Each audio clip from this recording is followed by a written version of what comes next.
Hello, this is Sam Payne, host of The Appleseed. We are hard at work creating Season 7, which will premiere on June 27th.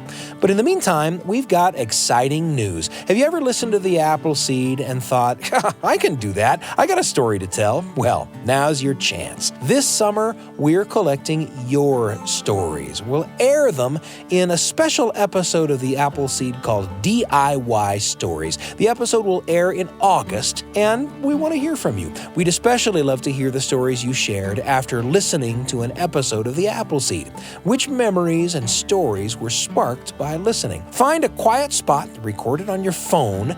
You can tell a story by yourself or with a friend or family members helping play the parts. It's got to be 5 minutes or less and appropriate for a family audience. Please send your stories to theappleseed@byu.edu.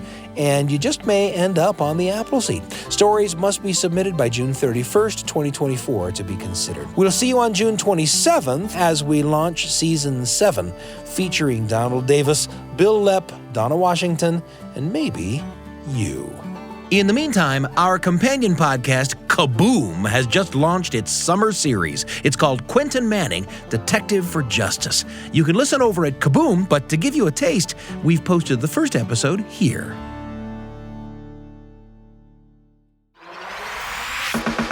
Welcome to the first episode of a special Kaboom summer series. That's right. All summer long, we're going to bring you episodes of a new series called Quentin Manning, Detective for Justice. It's the unfolding story of Detective Quentin Manning and his pal Sam as they solve mysteries at their middle school. It was written by best-selling author and Grammy winner Bill Harley. Now here's the first episode, The Case of the Flattened Tires, Part 1.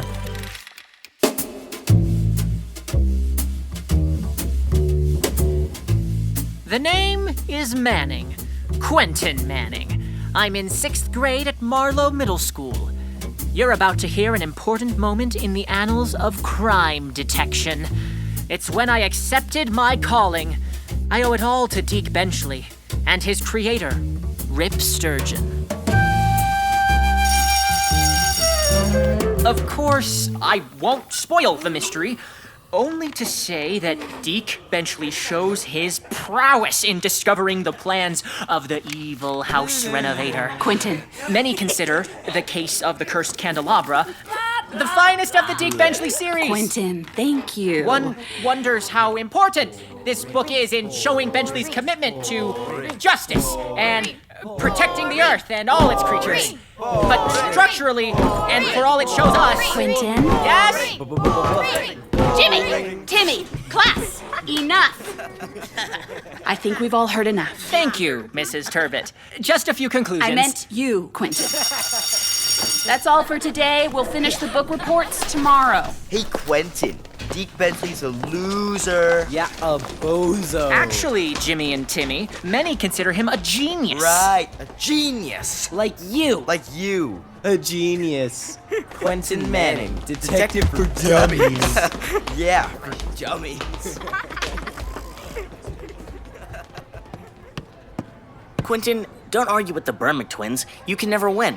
My best friend and confidant, Sam Turnquist. You're right, Sam. They've been like this since kindergarten.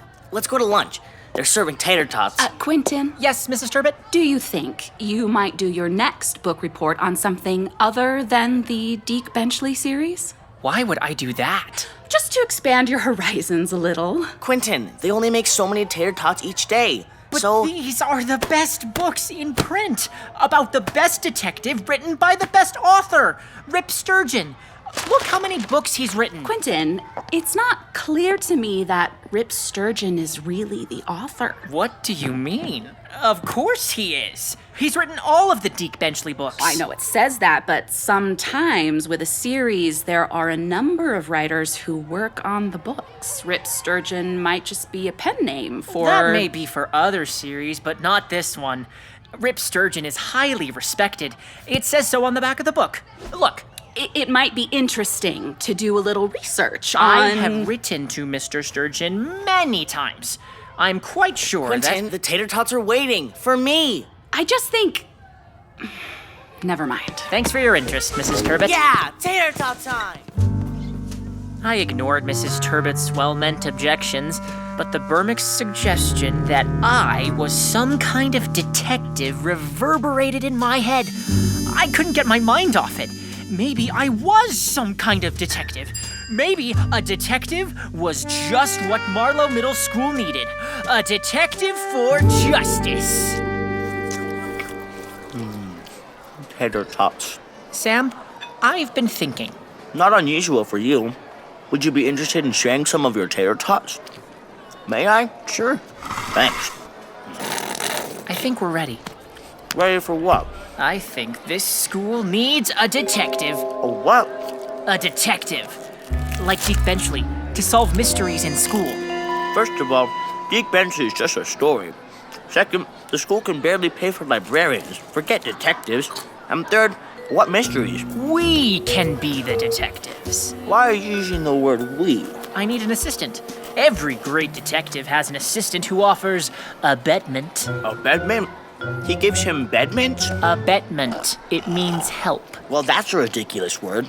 My grandmother says never use a big word when a little word will do. What's your grandmother got to do with this? She's a famous writer. Really? Well, as soon as her memoir is published, she will be. It's already 3,000 pages long. My favorite part is where she encounters the giant squid.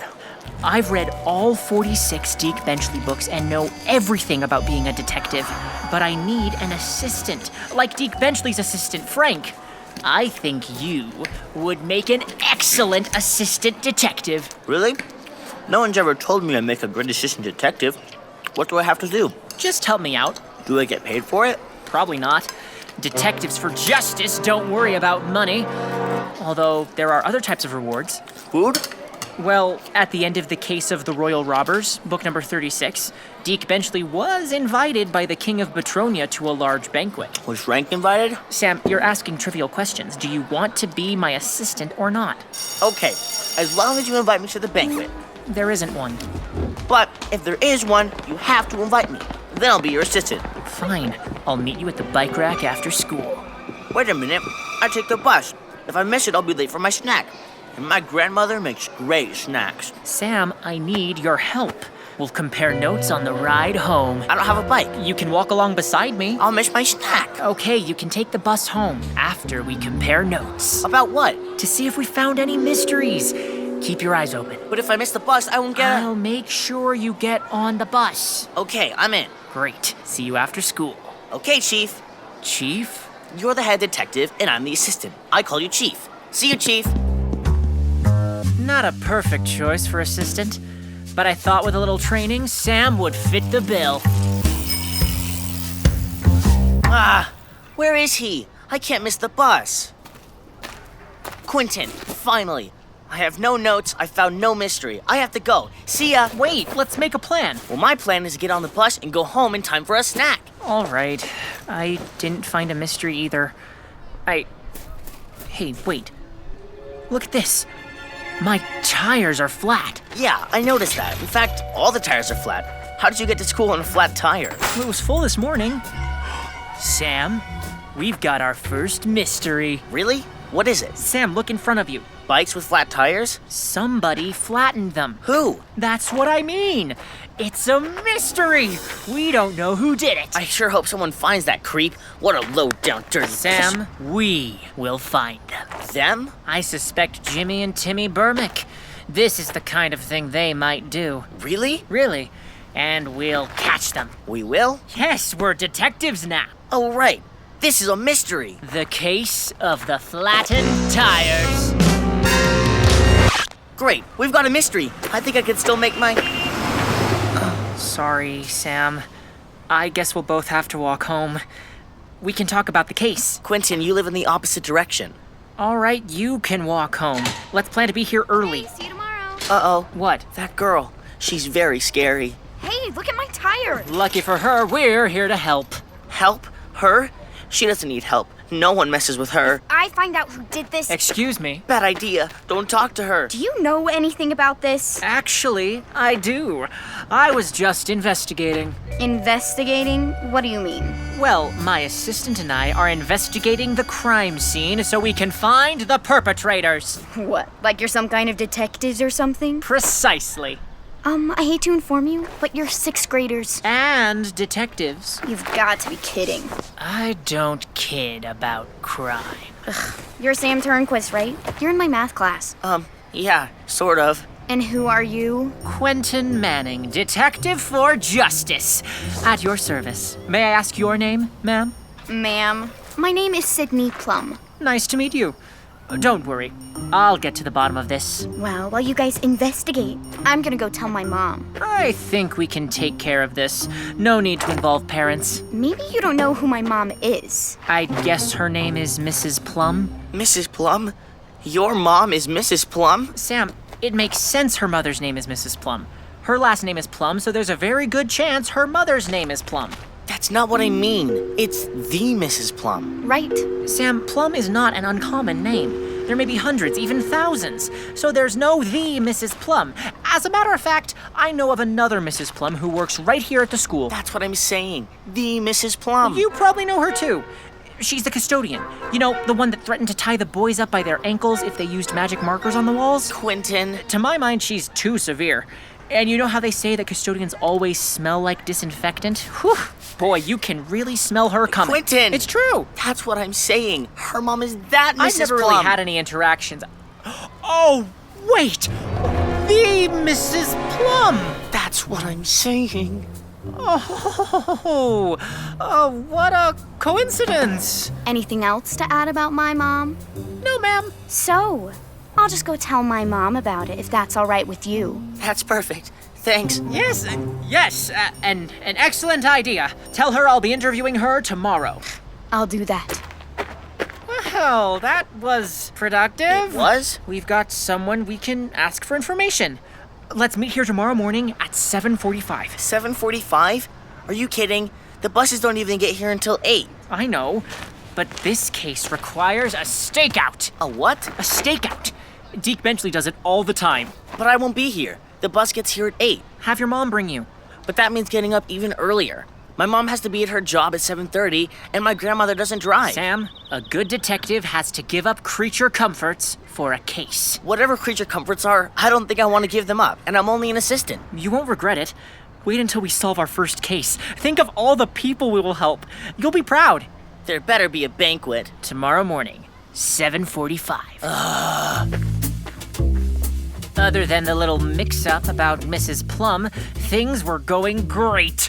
I had an assistant and a case, and I had my suspicions about who the culprits might be. When it came to mayhem, it was always possible the Burmix might be involved.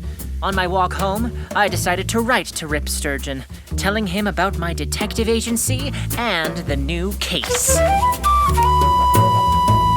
To Rip Sturgeon, care of Broadswipe Books, New York City.